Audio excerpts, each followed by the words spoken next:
all these good retreats coming up, and I can't go to any of them. That couples retreat, unless something drastic happens in the next month. Thanks, Michael. And the women's retreat, something even more drastic would have to happen. Just so you know, I'm going to be doing an intentions retreat in January, and it's open to men, women, singles, couples, and anything around and approximately that. So I can go. I create my own retreat so I can go to a retreat. Okay.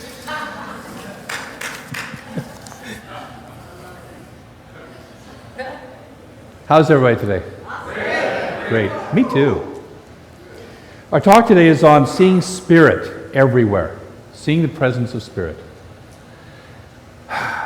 It's easy to do, right? It's always easy to do. Right? No. Yeah. You know, last Friday I was sitting out in my backyard about 7:30 in the morning meditating. Nice, quiet, everything, listening to the birds and the trees. And all of a sudden this racket starts up. Noise, machines, things churning, being torn up. I was thinking, who the heck is doing this at 7:30 in the morning? And then I realized it was coming from here. Because I had arranged for the tree trimmers to come and trim the trees on Friday morning at 7:30. I was the source of my own disturbance. Dang, I hate when that happens, I could blame Jim and Charlie, because I think they helped with arranging that too, but I can point fingers. That's always a good, whenever you don't know what else to do, just point your finger at somebody else and it's their fault. Okay, that's not the spiritual truth. Don't do that. Yogananda has said, and I had to remember that at that time, anybody can meditate in the quiet of an ashram. The test is, can you meditate in a boiler room? See, we can see Spirit, and we can experience the presence of Spirit when we're in a nice, loving community like this, and everybody's joyous and happy and hugging each other. Can we remember Spirit and see Spirit when we look at the news? Can we remember Spirit? I think it was Ram Dass who said, if you want to know if you're enlightened, go see your family. Can you remember Spirit and see the presence of Spirit when you're with your family, if you have one of those kinds of families? Can you see it at work? Can you see it with your fellow workers, or your boss, or your, just the situations? So it's important to spend time in the nurturing space of seeing Spirit, especially if you're new to this idea, if the idea of that God is everywhere present is fairly new to you. It's important to start turning off some of the news, start turning off some of the negativity, start turning off some of that stuff and say, I'm going to just spend some time remembering the truth of who I am. I'm going to start to spend some time listening to Spirit, because I need to know what that even sounds like, what that even feels like. Because some of us have no clue, or it's been so long we've forgotten. And so it's important to, I equate it to going to a gym. It's important to go to the gym and to start to build up your strength before you're going to go out and play your first football game. And so I know, for instance, that the Seattle Seahawks have spent great time preparing so that when they meet those awful 49ers, they will just crush them like they did last year. Uh-oh. I'm not in my home crowd anymore, am I? I love the 49ers too, actually.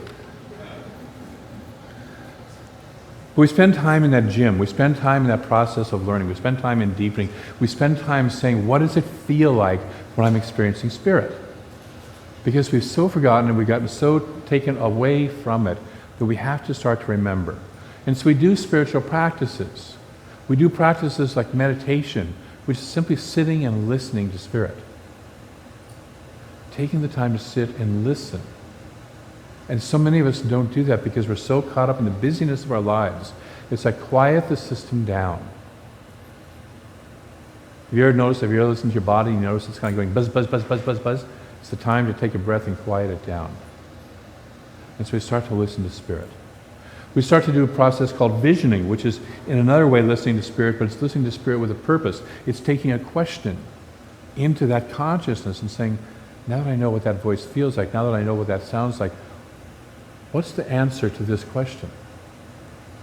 How can I be with Spirit? What's the highest idea from Spirit in this area of my life? We start to play with prayer. And prayer is simply opening and directing our consciousness to allow the reality of Spirit, the nature of Spirit, the love, the joy, the harmony, the health, the vitality, the aliveness, the abundance, the great good of Spirit to show up in an area of my life or in an area of somebody else's life.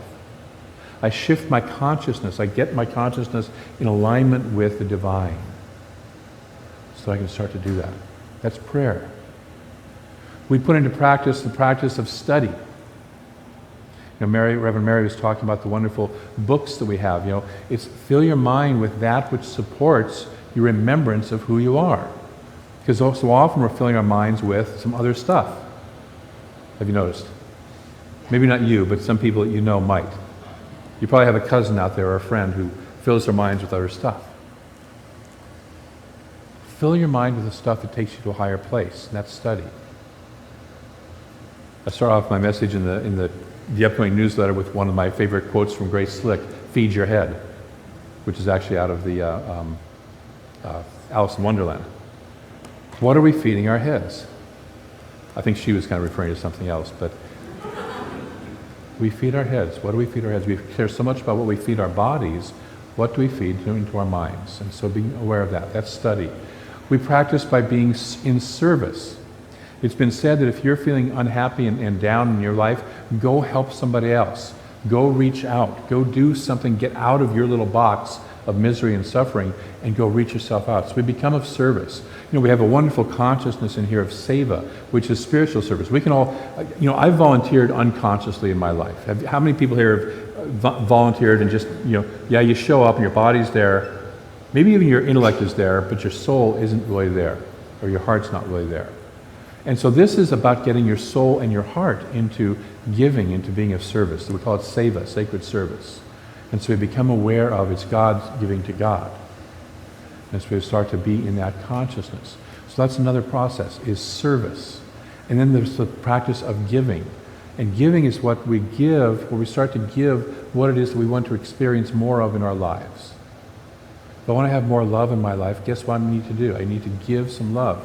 If I want to have more money in my life, I need to give some money. If I want to have more time in my life, as busy as it might seem, I give time. And it seems counterintuitive, but I start to do that. And what it does is it starts the giving-receiving process of the universe, which is an in-breath, out-breath process. And most of us get stuck at some point either holding our breath, I'm going to hang on to everything I have, or getting rid of all of our breath, giving without taking the time to receive. And so the process of giving and receiving enacts that spiritual principle of, am I open to that? Can I give, can I receive both? So we start to activate that. So those are our spiritual yoga, if you will, our spiritual weightlifting. Can I use yoga, Mark? It's good? Okay, good. Guys, is it okay if I say that Y word? Yes. Okay. Just didn't want to scare anybody. So we go to the gym. We go to the gym of spirit. That's what we are. We're a gym. We're a spiritual gym here. We smell better than most gyms too, by the way. Yes, it's a good thing. We had good food too. So we practice, we deepen to where we can start to realize that yes, God is all that there is. See, at some point in our lives, we are confronted with that choice. Either God is all there is, or it's not. And for me, the universe works better if it is. Because if it's not, then there's all sorts of other options that aren't real savory, and frankly, if you think it out, don't really work. So eventually you get to this point where there's an infinite presence, by whatever name you give it. And the God I'm talking about is not the big guy up there in the sky that we, some of us grew up with in our early, churchhood, but that infinite presence of pure love, pure wholeness, pure good, pure perfection. That is all there is. We have to face that down. We have to start to face down the things that look in our face like, no, that's not what's happening. We're going to talk about that in just a minute. So we get into that gym, we start to say, is God all there is? Until we absolutely know it, until we absolutely have it in our being, to where we absolutely, it's in our body, it's in our DNA, that we absolutely get it. A long time ago, there was a young man who was the youngest of 13 brothers. And he was a brat. Let's put it that way. He was a brat. He was an obnoxious brat, in fact. How many of you know what it's like to have an obnoxious, bratty little brother or sister? Yeah. How many of you have been the obnoxious? Yes, okay, good. So we have some of both represented here. You're all fine. My older daughter used to ask, my two daughters are 6 years apart, so there was a pretty good age spread in there. So my older daughter every once in a while would ask, Daddy, can I kill my sister? And I'd always look at her and say, not today, dear. I want to make a promise for tomorrow, but not today. Today, no. So he was obnoxious. He was his daddy's favorite. Daddy always showered gifts on him. He was having these visions of how wonderful he was and how wonderful things were going to be, and he was going to be ascended to over everybody else, including all of his brothers, and they were going to be bowing down before him. I mean, what kind of a jerk, brat, would do that? So one day they're out in the field, and he comes out, and he's got his newest gift from Daddy, and he's showing it off, and aren't I wonderful, look at this. And they finally have had enough. They beat the crap out of him. Can I say that here? Okay. They beat the stuffing out of him, for those who can't handle that other word. Dump him in a ditch and leave him. But they can't quite leave him because they realize, well, this is a problem, because then if he goes back to Dad, we're going to get, in deep trouble. So they just happens in the story that there's some slave traders passing by right at that moment. And so they say, hey, this is great, human trafficking, yeah, let's give him. It's a good thing, For them, it was a good thing. So they sell him to slavery. Take this special little code, dump a bunch of goat blood on it, take it back to Dad and say, he got eaten by wild animals, sorry. And meanwhile, the kid's off in slavery. So he's sold into slavery, and the first place that he gets into is actually he's a slave in a household for a pretty nice householder. The guy's a good guy, takes decent care of him. And I asked the first service, it's like, how many of you would like a personal slave around your house every once in a while? And actually a lot of people raised their hands, and some of you I see are not quite so honest, but most of us would like, a personal slave or at least a servant around our house once in a while to do stuff. I have one who comes in once a month and cleans. She's not either a personal slave or a servant. I pay her money to do so, and I have a brand new machine that sits on my counter that washes my dishes. That's a slave, and something else that cooks my food and stuff like that. So he's a slave in this household. Things are going good. In fact, one of his gifts is that he interprets dreams really well. He's staying in touch with his gift. He's not sitting there going, oh, this wasn't fair. This isn't good. He's just staying in touch. Here I am. I'm right here. I'm staying in touch with God. I'm staying in touch with my spiritual nature. I'm staying in touch with my real center and who I am, and I'm going to keep giving my gift and being who I am in the world. And so he is. So things are going along swimmingly, very smoothly. There was one problem. The householder's wife was a cougar.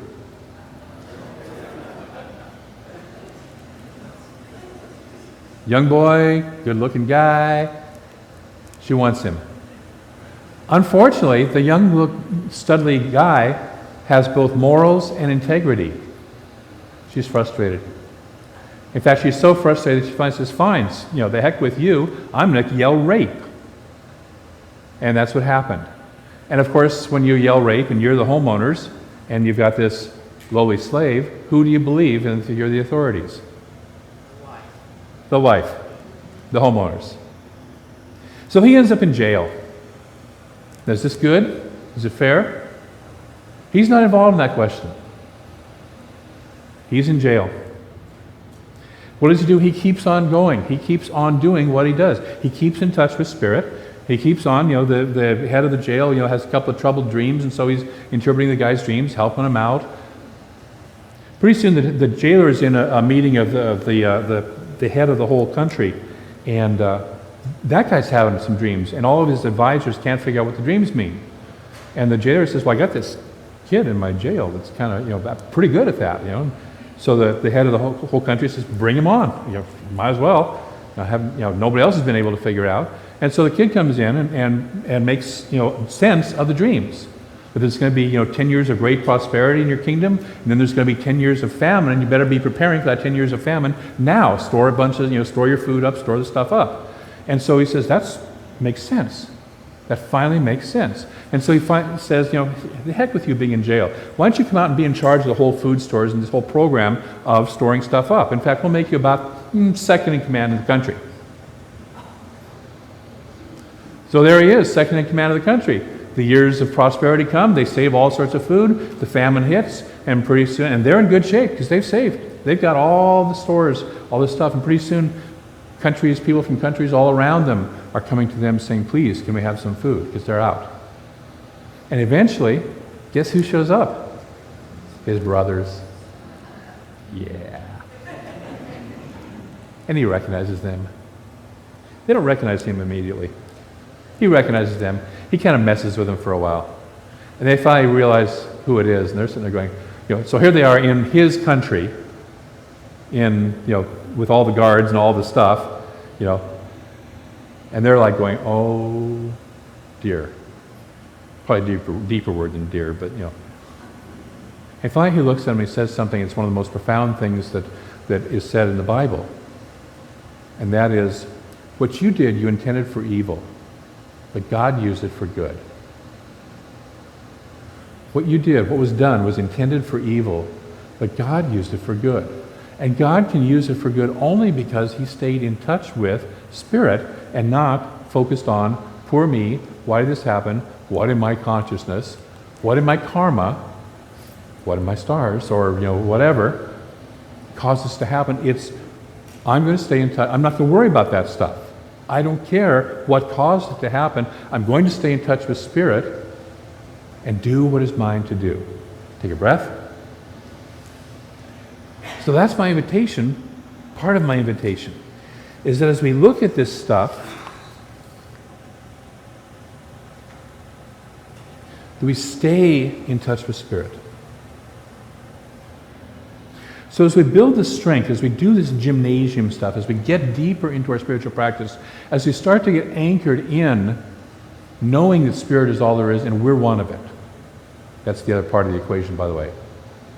There's this one infinite presence, and guess who's one of it? Yeah, perfect. I am. Each of us is. We start to be able to move into the second phase of working with that negativity out there. In the movie, What the Bleep Do We Know, there's a story, and I don't know if it's a true story, but it's a great example, it's a great illustration of when Columbus sailed into the Caribbean islands, the outlying islands, the natives in the islands could not see the clipper ships because they were not in their consciousness. They had nothing that resonated with clipper ship, and so they literally could not physically see the ships. The shaman, however, noticed that there were waves coming in, noticed there was something happening. He knew that there was something happening, and so he knew there was something that had to be seen there. And he kept looking, and he kept looking, and he kept looking more deeply until he finally was able to pierce his own limited vision and see the ships. We all do that. How many of you have ever had one of those little, kind of dot things that look like just a whole bunch of dots presented to you, and after you look at it for a while, you go, oh my God, there's a dolphin in there. Or one of those things where if you look at it one way, it's one thing, and if you look at it, if you shift your focus in your eyes, it becomes something else. How many of you have seen that? Okay? It's the same thing with Spirit. See, we get a culture that says, look at the dots, look at the dots, look at the dots, don't see the dolphin, don't see the dolphin. There is no dolphin, just look at the dots. Because they make a lot of money on getting us to look at the dots, don't they? It's great to sell news and get everybody all worked up, because then you want to find out more about it and keep on buying papers and keep on watching TV and listening to the radios and all that stuff. So it's don't look at the dolphin. But we have the opportunity to pierce through and say, wait, I know that there's something deeper in this. I know that there's something more going on than what it looks like on the surface. And sometimes it's challenging. Some of us have always had those challenges of you look at the dots, and some of them are a little harder than others, aren't they? Sometimes it takes a little more kind of, wait, I know something's there, but I'm not seeing it. And you have to wrestle with it, you have to sit with it, you have to be with it until you see it. And so this is the second part of the spiritual journey. Once you've built up your strength, as you start to be able to come back and look at the news and look at the negativity, if you will, or the places that do not look in alignment with Spirit, and start to say Spirit anyways. You start to say, I'm going to be a place that is a positive knowingness of the truth of Spirit in that situation right there. I'm going to look right at Ferguson, Missouri, and I'm going to know that God is in operation there. I may not even know how. I may not even know how it's going to show up, but I'm not going to be part of the problem. I'm going to be part of the solution, and I'm going to look at Spirit. I'm going to look at Iraq. I'm going to look at Darfur. I'm going to look at the Ukraine. I'm going to look at my sick friend.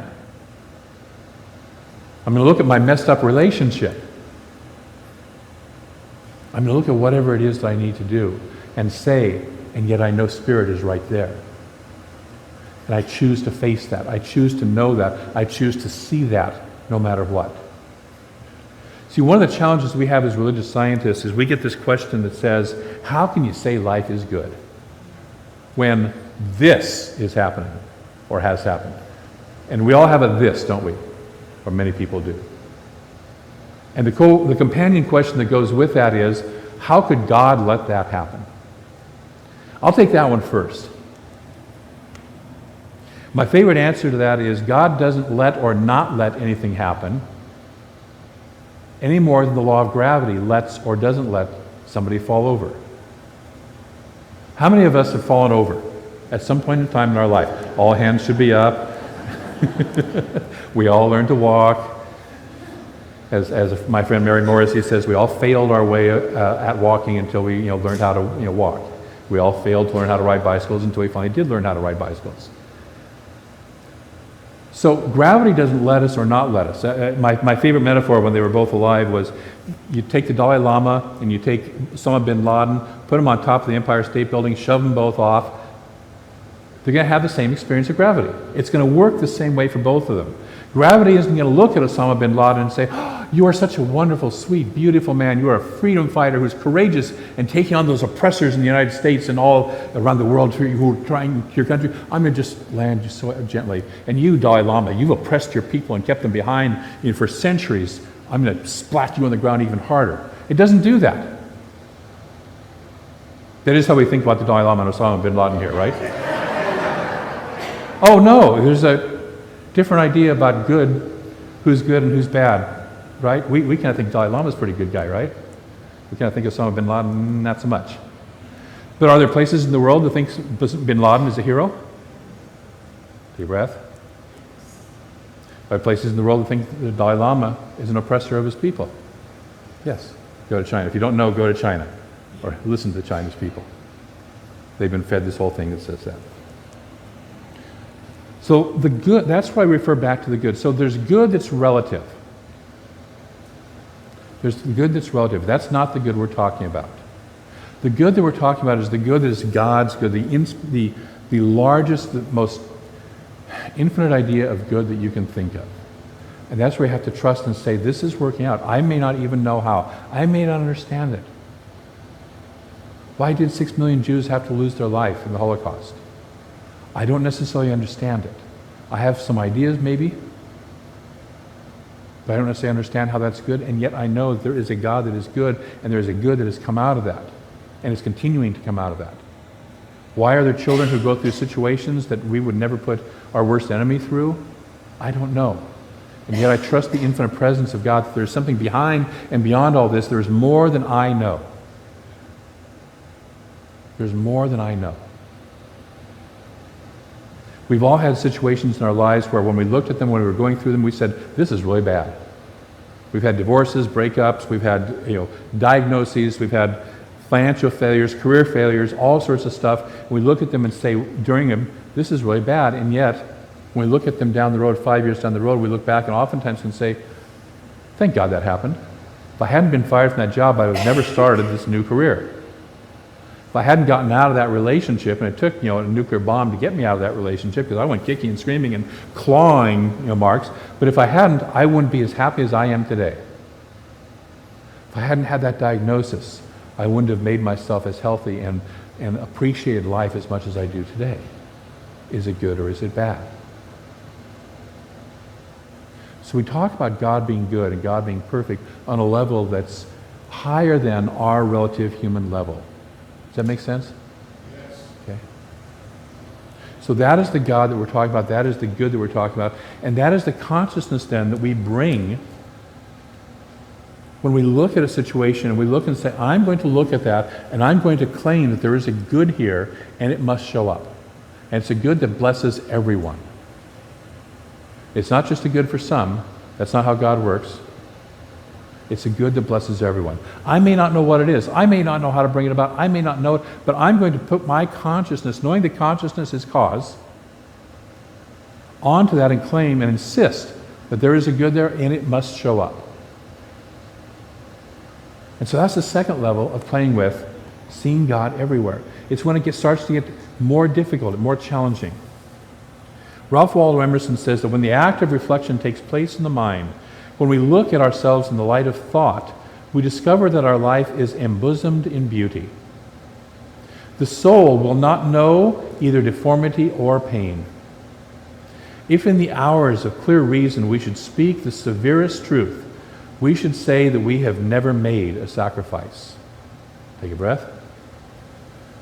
In these hours, the mind seems so great that nothing can be taken from us that seems much. You know, Mary Morrissey talked about an interview she saw on TV with two couples, both of whom had their houses burned to the ground, lost, everything in the house.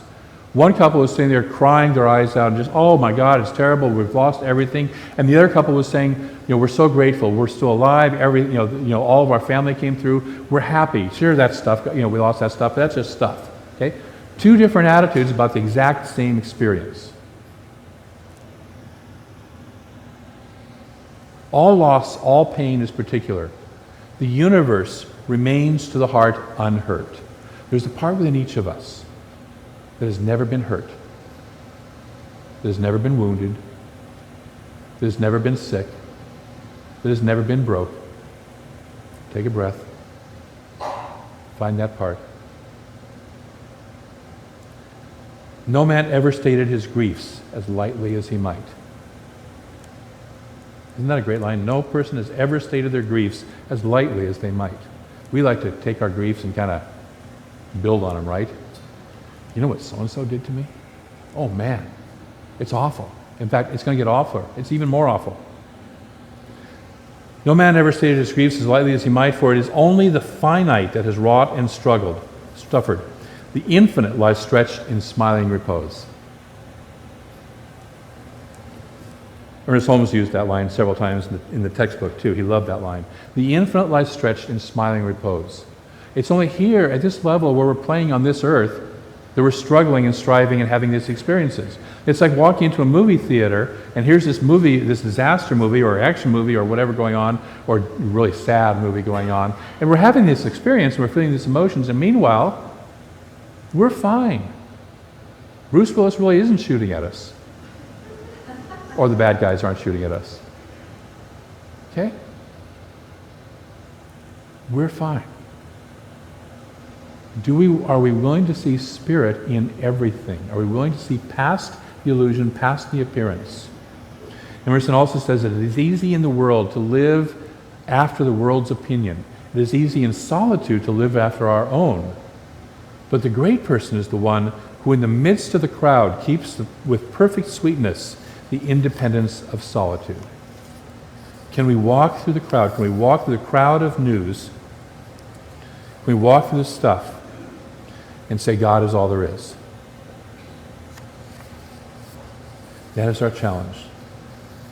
So there are several ways that we can be with negative situations. Number one, we can just pretend they're not there. This is not happening. It means nothing to me.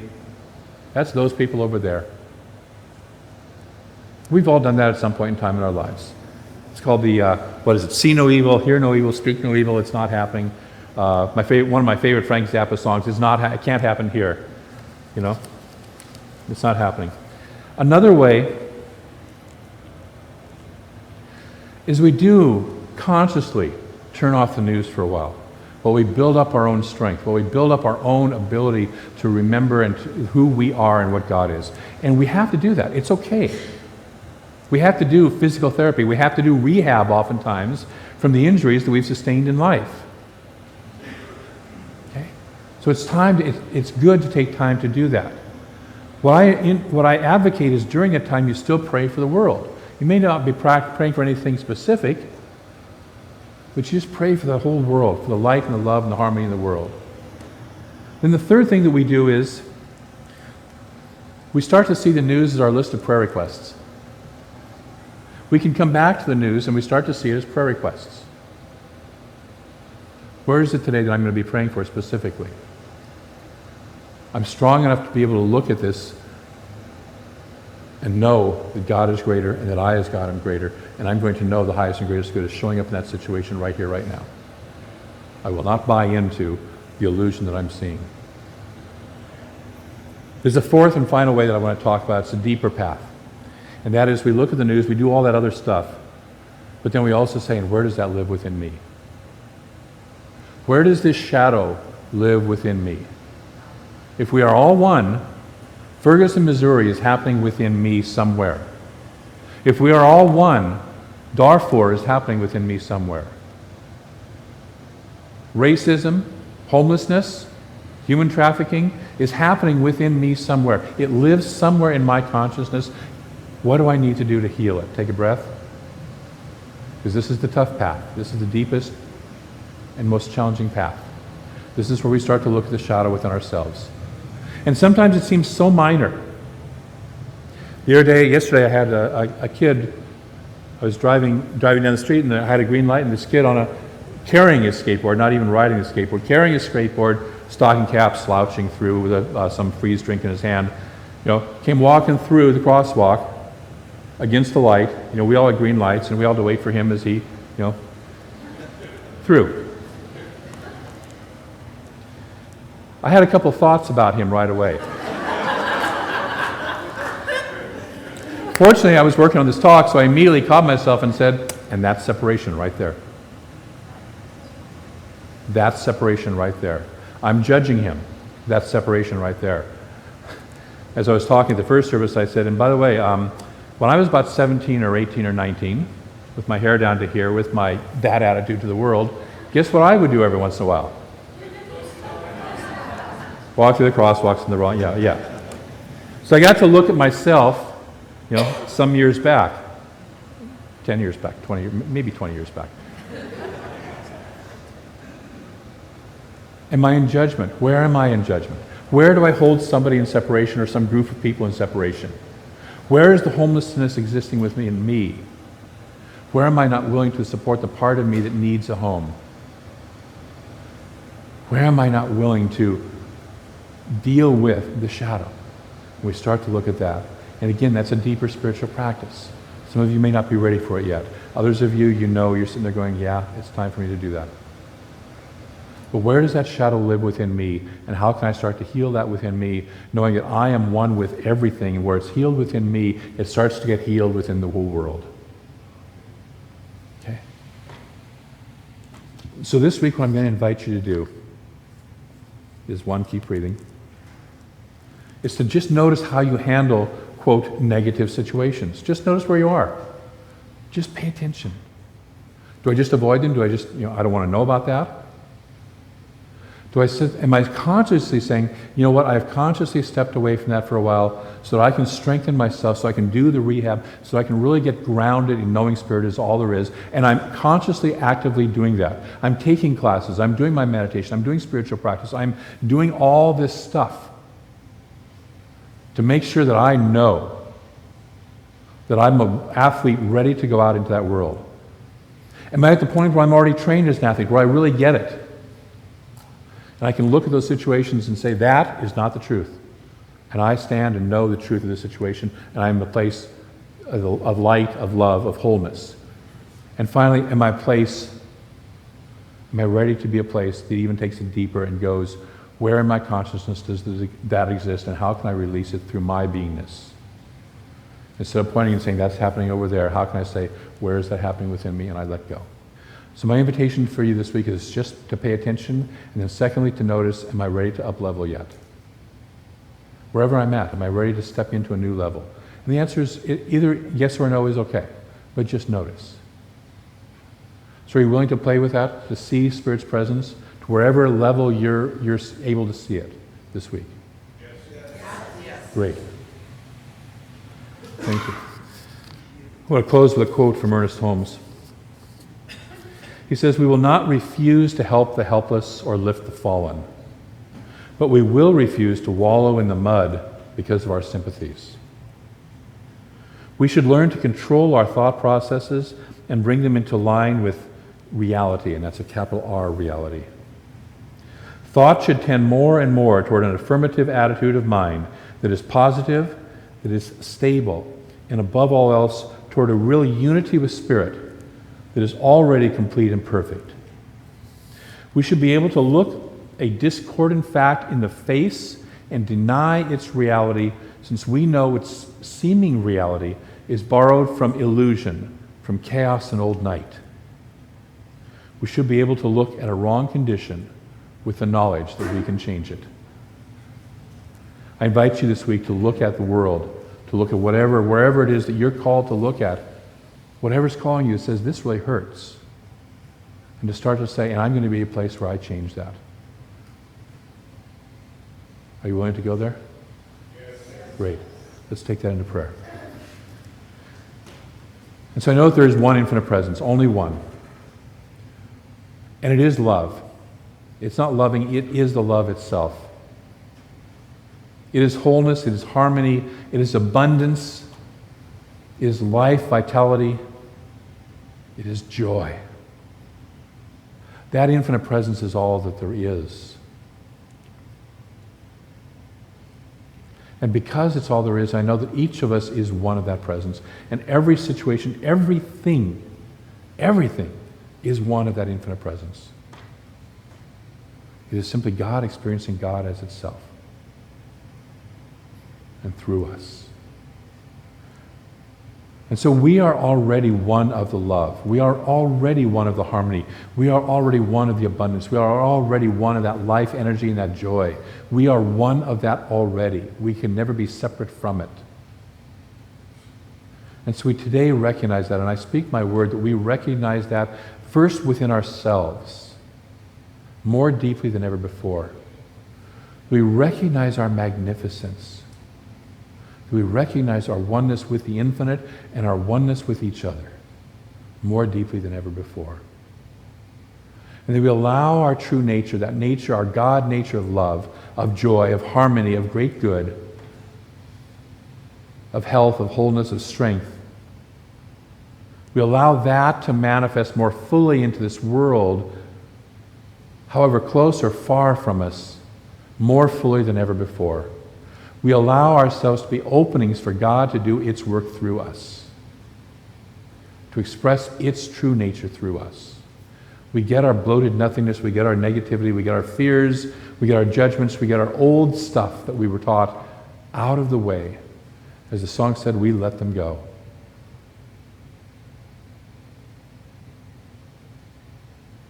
And so I know that that is the truth of each person here, that we have said yes to letting go more and more of that which does not serve, and to standing in our power and our glory and our grace and declaring the truth of Spirit in, through, and as every situation. And we don't look to the circumstances to find out that truth. We look within and know that truth.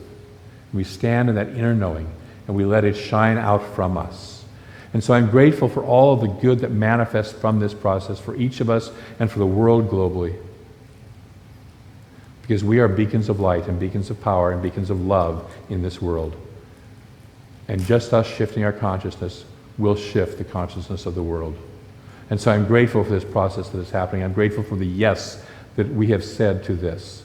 I release the process of how it shows up into a law that moves it into form, moves it into expression and experience in our lives, in this world, right here, right now, in the most beautiful, perfect ways possible.